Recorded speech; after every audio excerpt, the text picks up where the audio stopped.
날은 금년도 첫 주일로 같이 만나서 어떻게 하면 금년도에는 하나님 쓰임받는 해가 될까, 그리고 골로새서 1장 말씀 가지고 함께 나누었습니다. 기억하시죠? 아니면 들어오실 때마다 한번 시험을 봐야 되나? 기억하시고 정말로 적용하시는 분에게는 2019년이 복이 있는 해가 될 줄 믿습니다.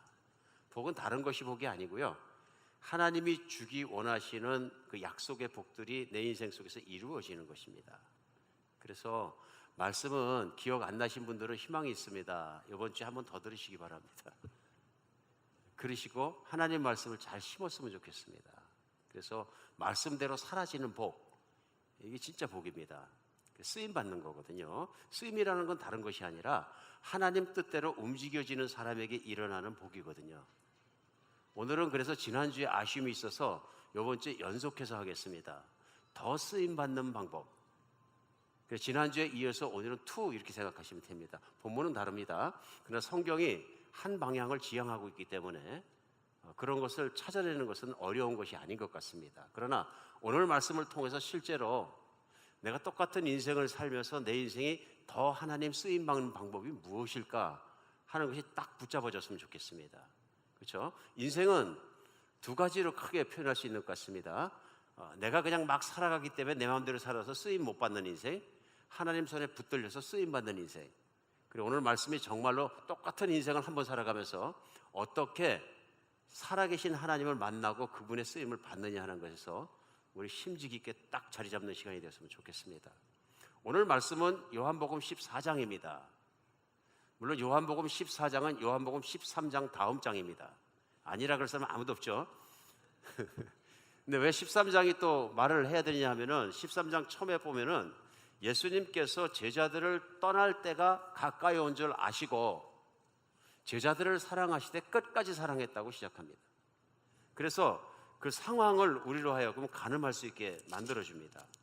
그래서 13절 1절에 보면 유월절 전에 예수께서 자기가 세상을 떠나 아버지께로 돌아가실 때가 이른 줄 아시고 세상에 있는 자기 사람들을 사랑하시되 끝까지 사랑하시니라. 이게 무슨 말씀이냐면요, 예수님이 3년 반 동안 제자들과 함께 보내시고 제자들을 가르치시고 훈련시키셨습니다. 그러고 나서 이제는 마지막 주가 되셨습니다. 그러니까 우리는 세월이 지나갔기 때문에 알죠. 십자가에 못 박히기 돌아가시는 마지막 주에 일어난 일을 말씀하시는 겁니다. 그래서 이제 떠날 때가 임박한 걸 아시고 뭘 하셨냐면 13장에서는요 제자들을 가르치시면서 본으로 가르치는데 세수대에 물을 떠갖고 오셔서 제자들 발을 닦으셨습니다. 그러면서 너희도 서로 이렇게 사랑해라, 이렇게 존중해라 가르쳐 주시고요, 뿐만 아니라 하나하나 이들이 살아가야 될 일들에 대해서 말씀하시고 다시 한번 말씀하셨습니다. 그런데 14장 넘어와서는요 예수님께서 구체적으로 뭘 말씀하시냐면요, 내가 떠나간다고 해서 너희가 두려워하거나 걱정하지 마라. 14장은 뭐냐면요, 염려하거나 두려워하지 마라, 이 메시지입니다. 그런데 막연하게 그냥 두려워하지만 나만 믿어 이렇게 말씀하신 게 아니고요, 14장에 조목조목 왜 두려워하지 않아야 되는지를 그 이유를 설명해 주셨어요. 그래서 제자들은 두려운 거죠. 그래서 첫 번째 14장에서 말씀해 주신 건 뭐냐면 아버지를 믿으면 나를 믿어라. 그리고 내가 지금부터 가서 아버지의 집에서 너희의 거할 집을 준비하고 집이 준비되는 대로 와서 너희를 영접하고 인도할 것이다. 그럼 너희가 나와 함께 영원히 살아갈 것이다. 그러므로 걱정하지 마라. 근데 여기서 문제가 뭐냐면요, 제자들이요, 그러면 도대체 어떻게 가겠습니까? 의심 많은 도마가 물어봅니다. 예수님이 그럼 아버지 집으로 집 마련하는 그 집을 우리가 찾아가야 되는데 그 길을 어찌 가겠습니까? 무슨 로드맵이 있습니까? 안내서가 있습니까? GPS가 있습니까? 이런 얘기입니다. 그러니까 예수님이 그 유명한 말씀을 14장 10절에 말씀하십니다. 죄송합니다. 14장 6절에 말씀하십니다. 무슨 말입니까? 내가 곧 길이요 진리요 생명이니 나로 말미암고서는 않지 않고서는 아버지께 올 자가 없느니라. 이 질문에 도마의 질문, 어떻게 우리가 아버지를 찾아가야 될까요? 나를 따르면 된다 말씀하신 게 그 유명한 말씀입니다. 그러고 나서 오늘 본문은 또 다른 제자가 질문합니다. 걱정들이 많은 거죠. 지금 떠나신다 그러니까요 걱정되겠죠. 우리도 물어보겠죠. 3년 반 따라다니는데. 그러니까 이번에 빌립이 물어봅니다. 8절이 본문 시작입니다. 주의 아버지를 우리에게 그럼 보여주세요. 예수님께서 아버지께로 가신다 그랬는데 그 길은 그럼 예수님을 믿으면 된다 그랬는데 그러지 말고 우리 믿음이 좋아지려면 그러면은 아버지를 보여주세요. 요즘도 그러잖아요. 우리가 하나님 딱 보여주세요. 그러니까 믿을 테니까. 이런 못 믿죠. 하나님 보이는 분이 아니십니다. 그렇죠. 하나님이 영이십니다. 그러니까 그냥 아버지를 보여주세요. 그럼 저희가 믿음도 좋아지고 가는 길을 딱 알지요. 그러니까 9절에 예수님 말씀은 빌립아, 내가 나와 함께 이렇게 오래 있었는데도 너는 나를 보았으면 아버지를 보았거늘 지금 아버지를 보여달라 하느냐, 그렇게 얘기합니다. 그리고 10절에는요 나는 아버지 안에 거하고 아버지는 내 안에 거하는 것을 내가 알지 못하느냐. 내가 말을 하는 것은 내가 스스로 말하는 것이 아니라 내 안에 계신 아버지께서 말씀하시는 것이라. 그러면서 11절에는 내가 아버지 안에 거하고 아버지께서 내 안에 계심을 믿어라. 그렇지 못하겠거든, 그걸 믿기가 어렵거든, 내가 행하는 그 일로 말미암아 너희들이 믿어라 그러십니다. 내가 지금 하고 있는 말을 못 믿겠거든, 3년 반 동안 나하고 다니면서 살면서 일어난 기적이 몇 번이고 얼마나 많은 일이 있었으며 얼마나 천국이 이 땅에 일어난 것을 보여주었느냐. 그렇게 못 믿겠거든 내가 행한 그 일로 말미암아 내가 나를 믿고 내 안에 아버지가 계신 것을 믿어라. 내가 나를 믿으라는 것은 나를 보내시니 곧 아버지께서 내 안에 있는 것을 믿어라 하는 얘기니까 나를 믿으면, 내 말을 믿으면 내 안에 계시는 아버지를 믿는 것이라. 그러면서 구체적으로 말씀하셨어요. 나와 아버지는 하나니라. 나를 믿으면 아버지를 믿는 것이고 아버지를 믿으면 나를 믿는 것이다. 그리고 말씀을 계속하십니다. 무슨 말씀을 계속하냐면 그것을 믿으면 무슨 일이냐면 12절입니다. 오늘의 요절입니다. 내가 진실로 진실로 너에게 이르니 나를 믿는 자는 내가 하는 일을 그도 할 것이요 또한 그보다 큰 일도 하리니 이는 내가 아버지께로 감이라. 그러니까 예수님이 떠나시는 걸 걱정하고 두려워하는 제자들에게 말씀하신 게 뭐냐면 내가 떠나는 것이 여러분에게 좋다. 제일 먼저 내가 가면 너희들이 영원히 살 집을 준비하겠다. 그리고 내가 너희를 인도하여서 그 집에서 영원히 나와 함께 살게 하겠다. 얼마나 좋은 일이지. 너희들의 영원한 거처는 이 땅이 아니라 나와 함께 살아가야 할 나라가 따로 있느니라. 살아가야 할 땅과 하늘이 따로 있느니라 그러시는 거죠. 제자들이 이 말씀을 하시고 나서 예수님 하신 말이 이제 12절에 너희가 나를 믿으면 이 땅에서 내가 한 일도 너희가 하고 내가 한 일보다 더 큰 일도 할 것이다. 여러분 이 12절 말씀이 기가 막힌 말씀입니다. 예수님께서 너는 나보다 큰 일을 할 것이다 믿어지십니까? 자신 없으십니까? 내가 나보다 큰 일도 할 것이다. 내가 이 땅에 있을 때 한 일보다 더 큰 일도 네가 할 것이다. 이게 오늘 본문 말씀인데요. 제자들에게 하신 약속이에요. 너희가 나를 믿으면 내가 한 일도 너희가 하고 그보다 더 큰 일도 너희가 하리라. 그러면서 그 이유를 설명해 주십니다. 그것이 오늘 여러분과 제가 예수님의 입에서 나오신 말씀을 가지고 우리 인생에 적용할 것입니다. 왜냐하면 제자들도 그것을 적용해서 그런 인생을 살았기 때문에 그렇습니다. 첫 번째 뭐라고 그러시냐면 내가 아버지께로 가리니 내가 아버지께서 나를 보좌에 앉히시는 그날에, 보좌란 얘기는 지구와 우주와 천사들과 눈에 보이지 않는 것과 보이는 것과 모든 것을 통틀어서 그것을 통괄하는 왕이 되신다. 예수님 마음대로 다스리신다. 그때는 너희가 아버지께로 가기 때문에 무엇이든지 내 이름으로 나한테 구하라. 나한테 구하는 건 내 이름으로 구하면 반드시 이루어질 것이다. 그러니까 걱정하지 마라. 두 번째는요, 내가 가서 아버지께 구하겠으니 성령을 보내줄 텐데 너희 각 사람 속에 살아계시면서 나를 나타나게 할 것이다. 그걸 말씀하신 거예요. 제자들이 믿었을까요? 여러분은 믿으십니까? 아멘 하신 분은 이제 집에 가셔도 됩니다. 은혜 다 받으신 거예요. 제자들이 다 믿지 않았던 것 같습니다. 제가 보기에는. 왜냐하면 며칠 뒤에 십자가의 사건이 일어납니다. 그때 다 도망갑니다. 오늘 말씀만 다 듣고 고명히 생각했고, 야, 예수님이 떠나시는 게 좋은 일이고 십자가에 돌아가시는 것도 가다. 그럼 3일 만에 살아나시고 정말 하늘에 오르실 것이다. 이 정말 비전이 있고 믿음이 있었으면 기뻐했을 텐데, 우리 성경에서 말씀하시는 것과 역사적 결과는 제자들이 다 도망갔다는 것입니다. 어디로 도망갔을까요? 좌우간 예루살렘만큼은 피하고 싶다. 그렇죠? 예수님이 당장 피 흘리고 비참하게 돌아가시는 십자가의 죽음을 알기 때문에 잡혀가서 어떤 고난을 당하시니 어떤 매를 맞았는지 유대인의 지도자들 뿐만 아니라 당시에 권력이었던 로마의 정부에까지 잡혀가서 현행범이 되어가지고 십자가에 못 박힌 모습을 보면서 떨리지 않는 제자가 없어. 다 도망갔다가 나왔습니다. 심지어는 용기 있던 베드로 사도는 부인하기까지 하고요. 엉망진창이 된 것입니다. 그런데 예수님의 부활이 이들을 끌어모았습니다. 살아나셨다는 거예요. 돌아가신 것뿐만 아니라 살아나셨다는 메시지가 현실이 제자들을 흥분하게 하고 끌어모은 거죠. 다 흩어졌던 마음들이 예수님이 살아나셔서 올라가시는구나. 이 살아나셔서 부활의 능력이 그 안에 들끓기 시작했던 것 같아요. 그 믿음이 들어오니까 다시 모이게 되고 모인 그들에게 예수님께서 하신 말씀이 뭐냐면 사도행전 1장에 나오잖아요. 너희는 이 성을 떠나지 말고 성령을 받기 전까지는 아버지께 약속한 것을 받기 전까지 꼼짝 말고 있어라. 무슨 얘기냐면요, 네 생각과 판단과 네 능력대로 살지 말고 성령이 오시면 성령이 시키는 대로 살아라.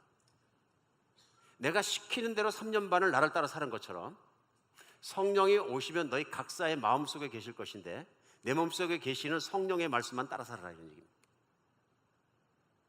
그렇죠? 그리고 사도행전 1장은 뭐라고 말씀하시면 예수님 자신도 1장 2절에 말씀하실 때 예수께서 부활하셔서 제자들을 가르칠 때 그가 성령의 말하게 하심을 따라서 그들을 가르쳤더라. 자기 마음대로 예수님이 하지 않고 예수님 안에 계시는 성령의 말씀을 따라서 가르쳤더라. 그리고 예수님 제자들도 성령을 따라서 살라 그러셨더라. 그런데 사도행전 2장에 보면 진짜 성령이 임하셨다. 무슨 일이 일어나냐면 성령이 임하시니까요, 놀라운 일이 일어납니다. 제자들이 다 변해버려가지고 도망갔던 그들이 도망가지 않고요, 성령의 충만함을 받으니까 예수님이 하신 복음 전하는 그 일을 핍박에도 불구하고 합니다. 순교하기까지요. 뿐만 아니라 예루살렘 온 성이 다 확 뒤집히게 만들어버리고요, 핍박 속에서 흩어졌는데 그때는 우리가 합니다. 몇십 년이 지나고 난 다음에 로마 전체가 들썩들썩하게 됩니다. 근데 이들이 누구냐 하면요, 연약한 사람들입니다. 아주 평범한 사람들. 갈릴리 시골에서 어부하던 사람들, 주로 가장 많았던 사람들이에요.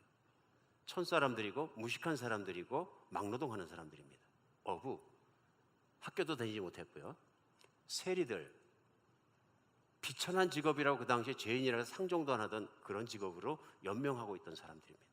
그런데 그 평범하고 보통 사람을 하나님께서 위대한 사람으로 바꿔버리십니다. 성경과 역사는 우리를 통해서 분명히 알 수 있습니다. 이들이 얼마나 위대한 사람이 되었는지 인류의 역사 속에 베드로도 기재되고 다 기재되는 사람들입니다. 우리는 그래서 예수님이 승천하셔서 제자들을 통해서 얼마나 큰 일이 로마 제국 가운데 일어나고 핍박하던 로마 제국이 결국은 그리스도 밑에 승복하여서 제자들의 모든 복음 전파를 따라서 승복하였는가를 우리는 알 수 있어요. 믿으십니까? 성경과 역사가 증명하는 것이죠. 그러니까 오늘 무슨 메시지냐면요, 그렇게 두려워 떨고 예수님의 떠남을 힘들어했던 제자들이 실제로 예수님의 약속과 말씀대로 성령이 임하시고 그들이 어떤 인생을 살았고 어떻게 변화됐는가 하는 것은 우리에게는 산 실증입니다. 그러니까 오늘도 여러분과 제가 나 예수 믿습니다, 예수 믿으면 내가 옛날에 살던 대로 평범한 인간으로 그냥 죽을 것이냐 아니면 위대한 하나님의 일꾼으로 살다가 죽을 것이냐는 것은 말씀을 어떻게 이해하고 받아들이냐에 그것에 대해서 달라진다는 얘기입니다. 결국은 똑같은 사람이 같이 인생을 살아가도록 어떤 사람은 평범한 사람으로 그 능력대로 살다가 그냥 죽을 거고 어떤 사람은 위대한 사람으로 살 수 있는데 그 위대한 사람으로 살아가는 길이 무엇이냐면 바로 하나님의 말씀에 붙잡혀야 된다. 성령의 사람이 된다. 어떻게 살면 더 큰 쓰임을 받느냐? 오늘 제일 먼저 본문 가운데 14장에서 제자들에게 가르친 내용 가운데 우리가 배울 수 있는 것은 예수님의 이름으로 구하는 기도가 쓰임받는 인생을 살게 합니다. 오늘 걱정하는 제자들에게 예수님이 첫 번째 해주신 말씀이 그거예요. 너희가 나가 한 일도 너희가 하고 나보다 큰 일도 더 하게 되리라는 그 근거가, 첫 번째 근거가 뭐냐면 네 힘이 아니라 기도하면 내가 이룬답니다. 인생은 두 가지 중에 하나입니다. 기도만큼 살든지 아니면 내 능력만큼 살든지. 그렇죠? 기도할 때 무슨 일이 일어나냐 하면은 보좌에 앉아 계시고 모든 걸 통치하시는 예수님께서 약속대로 제자의 기도를 들어주시고 그 기도를 천사에게 명하시고 다 일어나게 하신다, 그런 얘기예요. 약속입니다. 너희가 기도하면 오늘 본문 가운데 내가 반드시 시행하겠다. 그러면 내가 영광받고 아버지도 영광받는, 누구예요? 나의 기도를 통해서. 내가 기도하는 것 자체가 예수님과 하나님께는 영광받는 일이라고 말씀하시고 있는 거예요. 그러니까 하나님께 영광 드리는 가장 좋은 것이 뭐냐면요, 하나님께 순종하는 것인데, 하나님께 순종하는 삶의 가장 기본이 뭐냐? 하나님 믿는 거예요. 신앙인이 믿으면서 첫 번째 행동이 뭐냐면, 내가 내 능력과 내 뜻대로 내 마음대로 사는 것이 아니라 이제부터는 나의 주인이시고 나를 위해서 죽었다 부활하시고 보좌에 앉아 계셔 다스리는 예수님의 뜻대로 예수님의 이름으로 구하고 그분이 주시는 걸 받아 사는 거예요. 근데 여기서 중요한 게 뭐냐면 예수님의 이름의 권세입니다. 예전 조선시대에 왕이 제일 힘이 세고요, 왕 다음에 진짜 멋있고 힘센 사람이 있어요. 제가 옛날에 이조시대 타서 꼭 해보고 싶은 거. 그건 우의정도 영의정도 아니고요, 암행어사. 이거 진짜 다이나믹하고 재밌었을 것 같아요. 보람도 있고. 왜 그렇습니까? 임금이 자꾸 관료들이 특히 지방행정처에서 백성을 괴롭히고 돈을 뜯고 막 이런 타락한 자들이 있으니까 골라내라. 그러니까 길이 없으니까 참 지혜롭죠. 장원급제하고 똑똑하고 깨끗하고 청명한 자들을 뽑아서 그 임금이 보냈다는 마패를 둥그런 걸 하나 새겨줘가지고 내보내는 거죠. 그럼 그들이 가서 군사를 끌고 가면은 암행어사관들이 다 아니까 잘하는 척했을 거 아니에요. 그러니까 암행이기 때문에 뭡니까? 이들이 마치 거지처럼 상인처럼 이렇게 뭐 장사꾼처럼 이렇게 변장을 하고 가가지고 다 관찰하는 거죠. 그러다가 뭘 봐서 이제 심판해야 될 때가 되면 어명으로 심판해야 되는데 필요한 게 뭐냐면 위험을 나타내야 되는데 군사도 있고 말도 있어야 되는데 가서 정부 군사와 말을 지키고 있는 병영에 가서 그걸 보여주는 거죠. 거기 있는 말은 제일 강한 기병들을 꺼내달라 이런 허락이죠. 가서 보여주면 어떡합니까? 달라는 대로 내놔야 되는 거죠. 병영은 군사를 지키고 있는 군대는 내줘야 되는 거죠. 그때부터 이제 암행어사 군대가 되는 거죠. 그럼 그 군대를 이끌고 가서 다 이제 사람들을 징벌하잖아요, 어명으로. 근데 이들이 뭐 행색이 거지였을 수도 있잖아요. 암행순찰을 하다 보니까.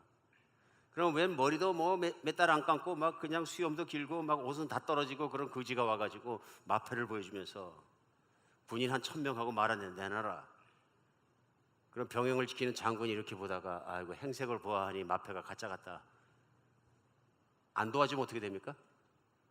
나중에 이게 진짜 암행어사고 진짜 마패인 것이 드러나게 되면 어명을 거역한 것이 되는, 반역이 되는 거죠. 문제는 마패죠. 마패를 들고 있는 사람이 아니라 마패의 능력입니다. 이 마패가 임금이 주었다는 것입니다. 멋있잖아요? 꼼짝 못하는 거죠. 관리도 무릎 탁 꿇는 거고요. 우리 예수님의 이름이 그런 것 아닌가 싶습니다. 이 땅을 살아가는데 이 땅에서 정말 예수님을 믿는 사람들이 쓰임받고 보람있고 기가 막힌 인생을 살 수 있도록 주신 첫 번째가 뭐냐면 예수님의 이름의 권세를 나한테 주신 거예요. 믿는 모든 사람이 할 수 있는 것이 그것입니다. 기도할 수 있는 것입니다. 우리 기도는 그만큼 파워풀하고 그만큼 중요한 것이에요. 나는 기도대로 살든지 기도대로 살면은 예수 그리스도의 능력을 내가 쓰고 내가 다 누리며 사는 거죠. 아니면 내 안에 있는 리소스, 내 능력과 내 판단과 내 경력과 내 은사대로만 살다가 그냥 죽든지, 둘 중에 하나입니다. 오늘부터는 정말로 예수님의 능력, 예수님의 권세, 예수 그리스도의 이름의 권세만큼 기도로 승부하는 여러분과 제가 됐으면 좋겠습니다. 연초마다 우리가 특세를 하는 이유로 특별 새벽 기도를 하면서 뭐 한 가지를 꼭 받아내는 것보다 중요한 건 뭐냐면은 기도를 한다는 것이, 기도가 얼마나 파워풀한 일이고 그것이 인생의 정말 에비뉴를 닦아주는 가장 중요한 것이냐는 걸 연초마다 우리가 아는 거죠. 그래서 연초에 시작하는 특별 새벽 때 이제 뭐 3일 남고 다 끝나갑니다만은 이게 뭐냐면요, 마치 자동차 스타트 모라 같은 것입니다. 엔진이 스타트 모라가 안 돌려주면 안 돌아갑니다. 키를 넣으면 놓다가 돌려서 돌아가잖아요. 마치 연초에 시작하는 것은 그런 효과가 있어서 하나님 앞에서 기도로 시작하고 기도로 살아가는 것이 크랭크 인 되면 엔진이 돌아가는 역사가 있다. 1년을 기도로 살아갈 수 있는 능력을 받는 가장 중요한 것이 있다. 오늘 늦었을지라도 기도하는 새해를 사십시오. 기도는 어떻게 되냐면요, 하나님 아버지에게 예수 그리스도의 이름으로 성령의 능력으로 하는 것입니다. 하나님과 함께 하나님 앞에 드리는 것입니다. 이걸 인커리지 해주기 위해서 성령님도 보내주시고 예수 그리스도의 이름도 주시고 우리는 하나님의 자녀다운 인생을 살 수밖에 없게끔 하나님이 만들어주셨다는 거예요. 내 능력이 아니고요. 미국에 있는 해몬드 침례교회 베프티스트 교회에 큰 부흥이 일어났는데요. 얼마나 큰 부흥이라는지 어른이 한 1,500명 정도 나오는 교회였었는데 이 교회가 3만 명이 넘게 나오는 교회로 커집니다. 근데 이 교회가 그렇게 커진 가장 큰 이유가 뭐냐면 주일학교의 부흥이에요. 특이하죠. 주일학교 중에도 주일학교에 한 교사가 있었는데 여자 교사가 사역을 잘해서 이게 막 커지기 시작한 거예요. 근데 이 교사의 이름이 제니라는 여자 선생인데요. 이 부흥의 얘기를 듣고 한국에 계신 목사님이 한 분 찾아가셨습니다. 부흥의 요체를 좀 알아보기 위해서. 근데 제니라는 선생을 만났는데 보니까 실망하셨어요. 얼마나 못생기셨는지. 그래서 많이 뚱뚱하시고 키도 작고요. 얼굴도 볼품이었고 그래서 놀란 거예요. 놀란 표정을 알고 이 제니 자매님이 얘기합니다. 너무 놀라셨죠? 그러니. 그러니까 이분이 점점점점점 가만히 있었던 거예요. 뭐라고 말할 수가 없어. 거짓말할 수도 없고 아닙니다 할 수도 없고 목사가. 그랬더니 이해합니다 그러더래요. 저를 보고 실망하셨을 거고 어떻게 나 같은 사람을 통해서 교회 부흥을 하나님이 하셨을까 신기할 것입니다. 저도 그렇게 생각합니다. 저는 제 외모 때문에 3번이나 자살 시도를 했던 사람입니다. 누구도 외모 때문에 누구 거들떠보지도 않고 외롭고 살아서 뭐하나 하는 생각 때문에 너무 힘들었습니다. 3번째 자살 시도를 하고 살아났는데 바로 이 침례교회 다니는 성도님 한 분이 예수님의 복음을 전해서 제가 진짜로 거듭나게 되었습니다. 그때 내 외모 때문에 사는 것이 아니라는 걸 확고하게 느끼게 되고 사람들은 어떻게 대할지라도 나를 사랑하시는 예수 그리스도를 내가 붙잡게 되었습니다.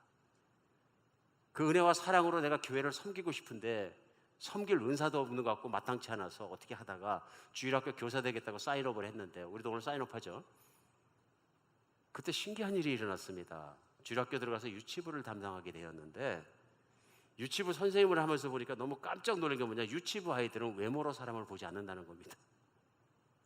그 유치부 아이들이 주일만 되면은 자기를 병아리가 어미닭 따라다니지 삐약삐약 따라다니는데 너무 이쁘더라는 거예요.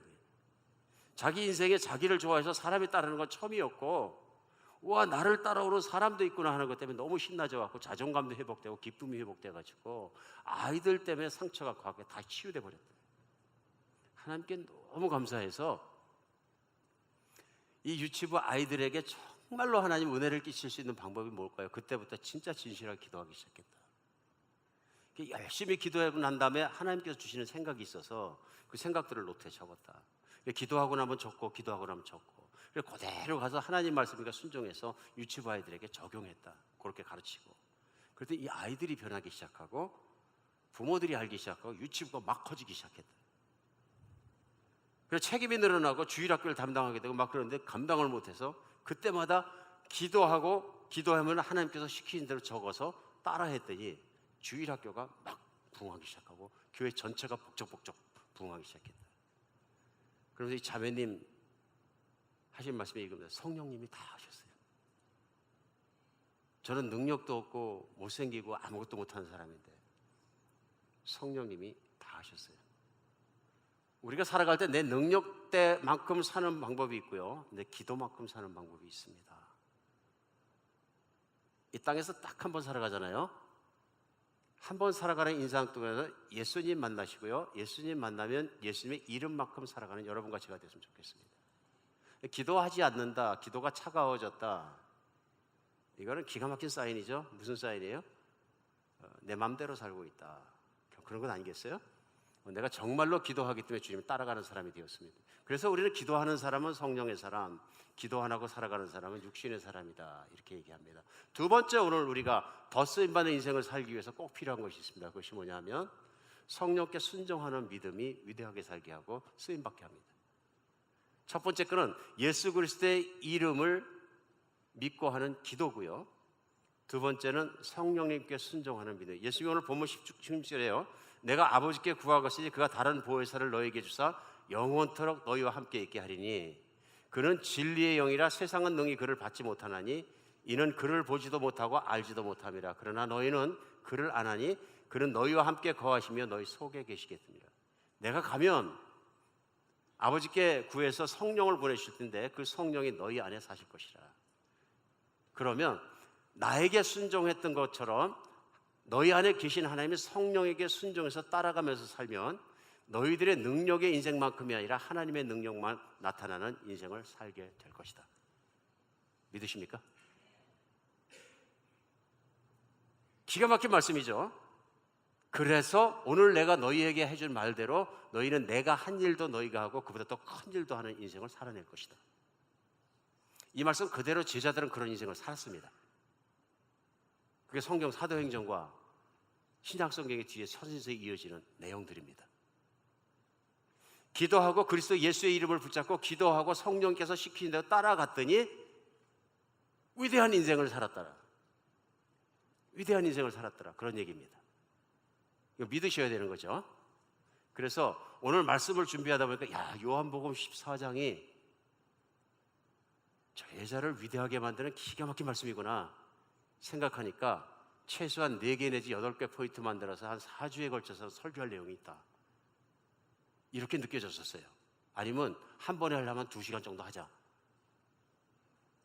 제 의욕이 불탔던 거죠. 그런데 아주 귀한 분 한 분을 발견했어요. 제가 설교의 말씀으로 전하는 것보다는 살아있는 산 증인을 보여드리는 게 더 빠르겠다. 그래서 오늘은 영상을 보겠습니다. 재밌는 영상을 볼 텐데요. 졸지 마시기 바랍니다. 틀어주세요. 세계에서 4번째로 인구가 많은 나라 인도네시아. 14,000여 개의 크고 작은 섬들로 이루어진 이 땅에는 300여 개의 다양한 종족들이 살고 있다. 종족마다 독자적인 문화와 언어를 가지고 살아가는데 이들을 하나로 묶는 것은 종교였다.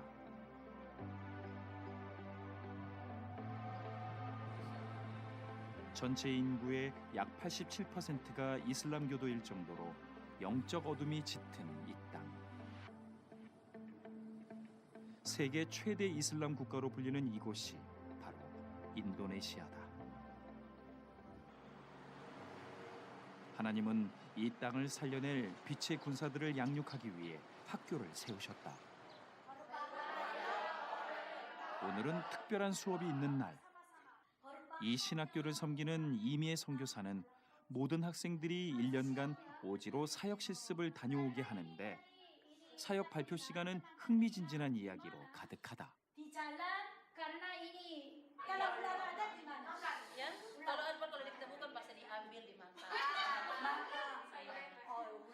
jadi sayur yang enak. Enak? Oh, siapa sudah pernah makan ular itu? Ular. Enak.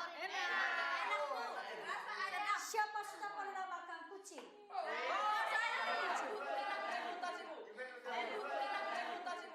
더 나은 사역지도 많지만 안락한 삶보다 주를 위한 삶을 살기를 소망하는 이들. Karena memang juga mereka setiap Sabtu juga mereka telepon kembali. Tapi kalau memang Tuhan berkehendak, saya akan kembali. Bagaimana? Siapa mau pergi ke Kalimantan lagi pelayanannya? Kalimantan. Kalimantan. Seko. Siapa mau pergi Papua? 얘네들이 가고 싶은 곳이 다 완전 오지죠. 오지. 예, 교회가 없는 곳이고 교사들이 없는 곳이고 이제 그쪽에 가서 영혼들에게 이제 영혼들을 섬기러 간다는 거죠. 세상이 나를 모른다 하여도 하나님의 이름만을 위해 인도네시아 땅끝 오지로 들어가겠다는 이들. 하나님은 이들의 헌신을 통해 인도네시아를 빛으로 이끄실 것이다.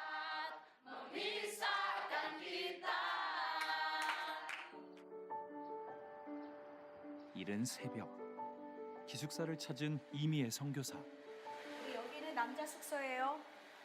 얘네 람프 똘록 얄라 하자. 오지에서 올라온 대부분의 신학생들은 기숙사에서 공동체 생활을 하며 믿음을 키워가고 있다. Semua sama-sama. Oke, semua berdiri.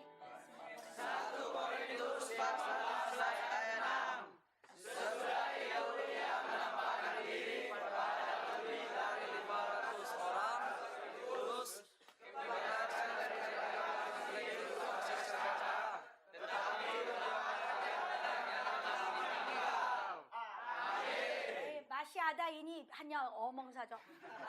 Ini enggak jelas itu. Oke. Sudah siap semua makan? antrinya siapa nanti antri. 매일 말씀 암송과 함께 아침 식사를 시작하는 이들. 넉넉지 않은 재정에 120여 명의 끼니를 책임져야 하기에 다양한 반찬은 준비하지 못하지만 아이들은 일용할 양식에 감사할 뿐이다. 모든 학생들이 다 기숙사 생활을 합니다. 자기의 어떤 성격도 그렇고 여러 가지로 영적으로 훈련을 받고 서로 용서하고 용납하고 각 종족의 문화도 익히려면 기간이 많이 필요하기 때문에 신에서 온 사람들은 하나도 없습니다. 각 섬에서 깔리만탄, 니아스 아주 완전 오지에서 왔죠. 산 넘고 그다음에 어떤 학생들은 배를 타고 일주일씩 그래도 주의 종이 되겠다고 이곳에 이렇게 오는 학생들께서 참 귀하죠.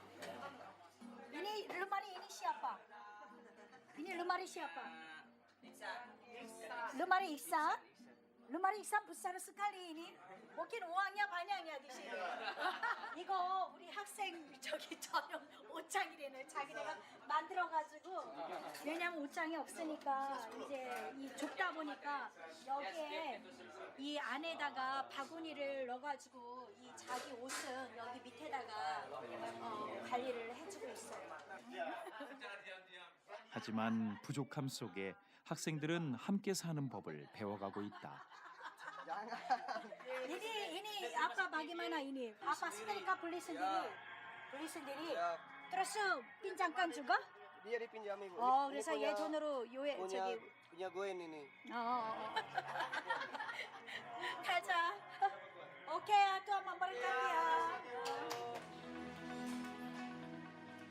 곧이어 이미애 선교사가 향한 여자 기숙사는 아침 묵상 나눔이 한창인데 매일 학생들을 만나며 함께 기도하는 것이 지금은 당연한 일상이 됐지만 20여 년 전만 해도 상상할 수 없던 일이었다.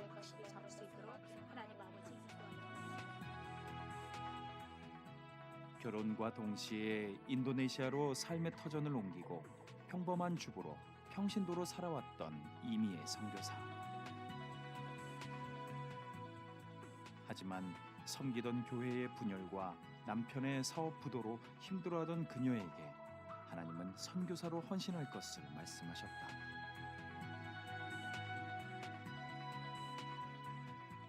생각지도 못했던 선교사로의 부르심. 그 길에 순종하며 시작한 제자 양육은 신학교까지 이어지면서 내 힘이 아닌 하나님의 능력을 더욱 붙잡을 수밖에 없었다.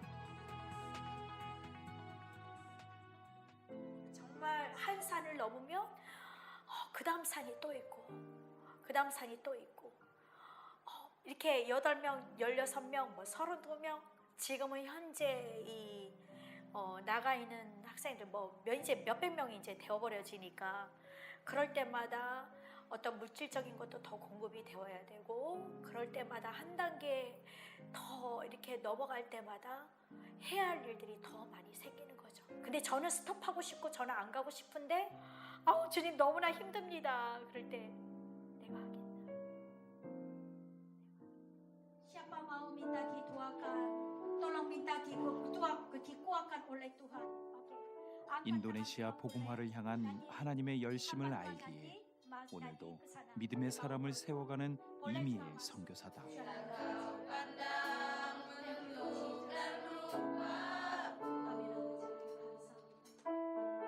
죽을 수밖에 없었던 우리를 살리고 복음의 일꾼으로 부르신 주.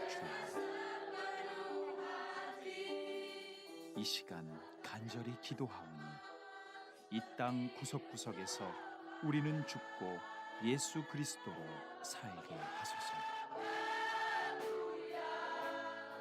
그것이 우리의 간절한 소원이오니 주의 이름만 영광 받으소서.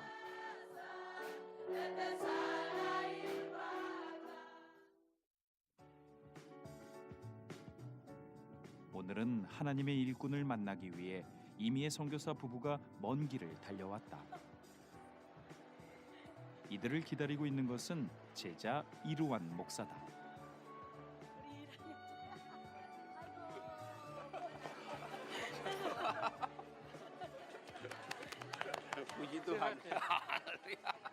스페랑이니 차디고 원래 여기 얼굴이 반쪽이었는데 아이고 얼굴이 그래도 아이고 이렇게 좀 살이 붙어가지고 너무 감사하네.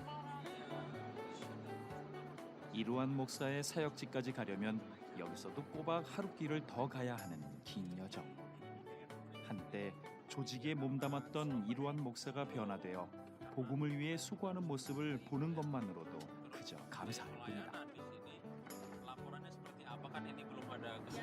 사랑하는 제자가 이제 저희가 파송을 하고 양육을 시켜서 우리 이루환 형제가 싱글로 42살인데 혼자 들어가서 일을 하고 있기 때문에 굉장히 외로운 그런 사역이죠. 아무도 어떤 사역자들도 그 안에는 들어가지 않습니다. 이제 나중에 보시면 알게 됩니다. 네. 어둑해지는 저녁이 돼서야 이루환 목사의 숙소에 도착한 이들. 집도 없이 사역지에서 먹고 자는 제자를 위해 얼마 전 사택을 구하도록 재정을 지원했는데 낭비도 좀 제대로 돼가지고 샀지 안 산 거야. 아유 참 이거 아빠 이거 저기 물이 이거 주전자 그래갖고 이거 지금 물 끓이고 이거를 옛날부터 이 사치하는 걸 안 좋아해가지고 내가 진짜 좀 필요한 거 좀 사서 해가 되는데도 저렇게 이게 다 이게 옷장인 거예요. 이게 오시고 이 마을 갈 때는 여기 이거 항상 이 망태기 저희 살림이 다 해요. 간단한 좀 옷장이라도 사라 그랬더니 안 샀네. 참 아유 참나. 돈 아껴가지고 거기 아이들에게 과자라도 하나 사주고 싶어서 그랬겠죠. 잘 위해서 안 써요. 그리고 옷도 줘도요, 신발 줘도요, 다 줘요, 다 갖다 줘요. 다 갖다 줘요. Ini bawa taruh mobil aja langsung. boleh sekarang taruh mobil. 이거 우리 저기 어린아이들한테 스낵으로 싼데 하나씩 간단한 거 싼데. Iya. Ini tapi mejanya luar biasa. 말씀을 준비하는 책상과 최소한의 용품만이 그를 위한 지출의 전부다. Ketika saya menghemat pengeluaran dana untuk pelayanan lebih leluasa, segala sesuatu akan musnah atau akan hilang dan kita akan pergi kepada Tuhan tidak membawa apa-apa. Dan yang saya pikirkan adalah bagaimana segala benda-benda atau barang-barang tidak menjadi beban untuk saya melakukan pelayanan lebih baik. 얘 왜 이렇게 또 나를 물게 하는 거야? 우리 너무나 부유해. 아유 참나 진짜.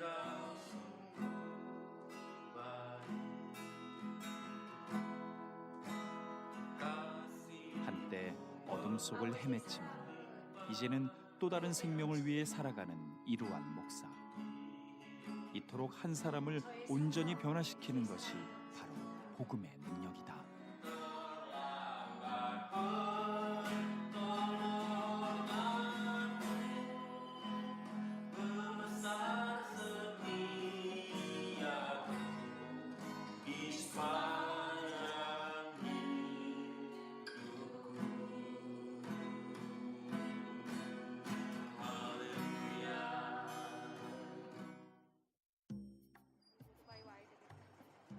다음 날 아침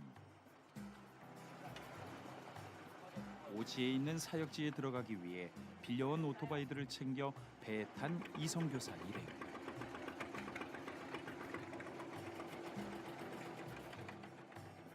현지인들도 들어가기 힘든 곳이지만 복음을 위해서라면, 제자를 위해서라면 이성교사 부부는 주저하지 않는다. Perjalanan pun pasti akan berjalan dengan lancar. Terima kasih Ibu. Nanti jumpa ya. Nanti sore. 여기서부터는 오토바이로 2시간 이상 또 달려가야 한다. 자우. 울퉁불퉁한 흙길을 한없이 달려가야 하는 힘든 여정이다.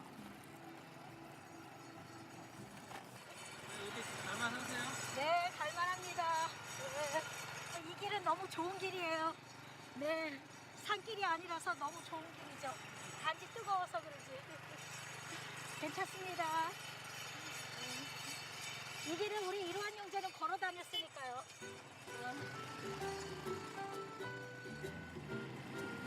아무것도 없이 야자수로만 끝없이 펼쳐진 들판 끝에 영혼들이 있기에 이루한 목사는 이곳을 포기할 수 없었다. 아무것도 없는 거예요. 뭐 생활편은 뭐 가게도 구멍가게 같은 것도 없고. 그러니까는 참 이 뭐야 생필품 같은 거 조달하는 것도 힘들죠 이쪽은. 우기철 되면 이 길도 지나다니기가 힘드니까. 그러면 이제 진짜 살기들이 힘들어지죠 주민들이. 그러니까 이런 안에 누가 어떤 그 목회하시는 분들이 쉽게 들어올 수가 없는 그런 지역이에요 이런 데는. 흙먼지 바람을 맞으며 달려간 길 끝에 드디어 마주하게 된 쭈롱마을. 야자수 농장에서 일하는 이들의 기숙사가 마을의 전부다. Oh ya, shalom. Tahun kemarinnya. Tahun kemarin sudah. 이곳에 사는 이들은 수마트라 섬 북부 서해안에 있는 니아스 섬에서 건너온 이들로 하루 종일 야자수 농장에서 일하며 근근히 생계를 이어가고 있다. 야자수 철을 따라 여러 구역을 옮겨 다녀야 하기에 떠돌이 같은 삶의 연속이다. 어른들의 일터는 곧 아이들의 놀이터. 이곳 사람들에게 세상이란 야자수 농장과 기숙사가 전부였다. Karena terutama tentang pekerjaan sehari-hari karena sangat tersiksa. Ibaratnya tersiksanya nggak sesuai dengan pekerjaan dengan harga gaji untuk sehari-hari. 당장 이곳을 떠나고 싶어도 떠날 수 없는 가난이라는 장벽 앞에 온갖 서름도 꾹꾹 참아내고 있는 이들. 니아스 섬에서의 삶은 이보다 더했다.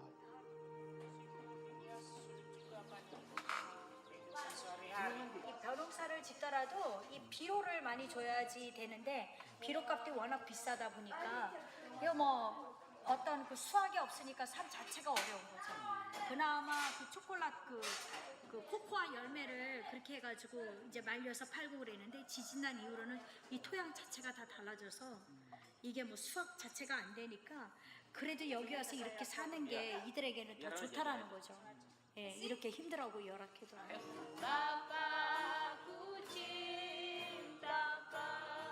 어려운 상황에 관계없이 주님을 찬양하는 이들.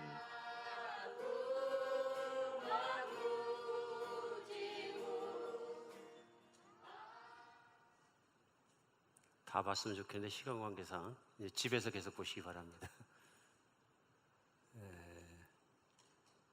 현장이죠. 가난한 자에게 복음이 전파되고 현장에서 느낄 수 있습니다. 근데 이미애 선교사님 앞에 붙는 일이 있습니다. 아줌마 선교사. 지금도 평신도 사역자고요. 제가 알기로는 인도네시아에서 가장 큰 신학교를 섬기고 있는 겁니다. 시작하고 섬기는데요.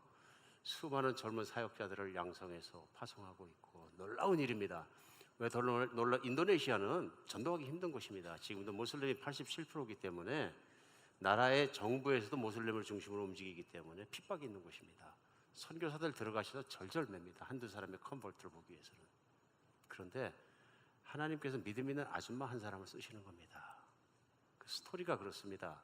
20여 년 전에 남편을 따라서 사업하고 돈 벌러 갔는데 현지에 있는 한인교회를 섬겨서 30명 교회를 남편은 성가대장하고 본인은 집사가 돼서 진짜 열심히 섬겨서 부흥합니다. 한국에서 나온 주재원들을 중심으로 한 교회였던 것 같습니다. 몇백 명 교회로 불어나게 되는데 그때 싸움이 납니다. 10년간 섬겼는데요. 싸움이 나서 지리멸렬되고 몇백 명 교회가 60명만 남았는데 그나마 상처만 남습니다. 그것을 보면서 신앙의 회의를 느껴서 한국에 섬기던 교회로 1년간 나가 있게 됩니다. 현장을 떠나서 한국 나가서 모교회에서 1년간 있으면서 신앙이 회복됩니다.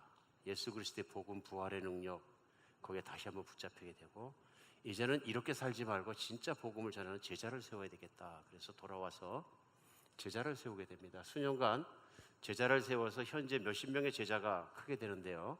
남편이 사업이 망하는 바람에 1년여 한국에 다 들어갈 수밖에 없었습니다. 1년간 한국에 들어와 있다 다시 나와서 재기하면서 보니까 수십 명 가르친 제자들이 다 떠나버리고 세상으로 돌아가 버리고 6명이 남습니다. 이때 저 이미의 선교사가 충격을 받습니다. 그래서 어떻게 제자를 세우란 말입니까? 이렇게 다 떠나버리면. 그래서 하나님 앞에 엎드려 8개월 동안 울고 기도하는데 하나님께서 내가 올인해라. 너 자신을 다 줘야 된다 하는 말씀을 붙잡고 성령의 음성을 따라서 자매 2명을 붙잡고 올인해서 매일 성경 공부를 시킵니다. 자기 자신을 쏟아붓습니다. 그 자매 2명이 첫 번째 사역자가 됩니다. 목회자들이 되어서 복음을 전하고 교회를 세우기 시작합니다. 이때부터 목회자들이 그 자매를 통해서 불어나기 시작하고 캔디데이트에 불어나면서 신학교가 세워지고 교회들이 세워지고 사역이 불같이 번지기 시작해서 불과 2004년에서 2009년 8년이죠. 한 3, 4년 동안에 영향력 있는 지역에 있는 정말 인도네시아의 사역으로 불 번지듯이 번져갑니다. 정말 놀라운 역사가 계속될 것입니다. 제가 볼 때는. 놀랍지 않습니까? 제자들도 참 평범한 사람들이었습니다. 천사람들이었습니다.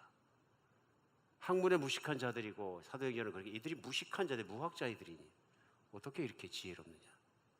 하나님이 하십니다. 성령을 따라 살면 하나님의 능력만큼 살아야 하는 것입니다. 오늘도 일어나는 현실이고요. 오늘도 지구상에 계속되는 현실입니다. 우리 정말 예수 그리스도의 이름의 권세만큼 살아내고 성령의 능력에 성령께 순종에 살아내는 여러분 같이가 됐으면 좋겠습니다. 정말 그렇습니다. 내가 내 능력대로 살아가면 내가 정말로 안 될 것이고 성령께 붙잡히면 살 것입니다. 육신을 위하여 심는 자는 육신으로부터 썩어질 것을 얻고 성령을 위하여 심는 자는 성령으로부터 성령의 신령한 열매를 거둘 것이다. 정말 우리의 삶이 그렇게 달라지는 여러분 같이가 됐으면 좋겠습니다. 예수 그리스도는 정말로 부활하셔서 정말로 보좌에 앉으셨습니다. 우리가 그 주님을 바라보며 살면서 예수 부활의 능력은 우리로 하여금 세상의 욕망을 이기게 합니다. 세상을 이기고 내 자아의 욕심도 이기게 합니다. 나를 드러내고 싶은 것도 이기게 합니다. 우리 예수의 부활을 붙잡고 살아가는 여러분과 제가 됐으면 좋겠습니다. 성령에 순종하십시다. 기도하겠습니다.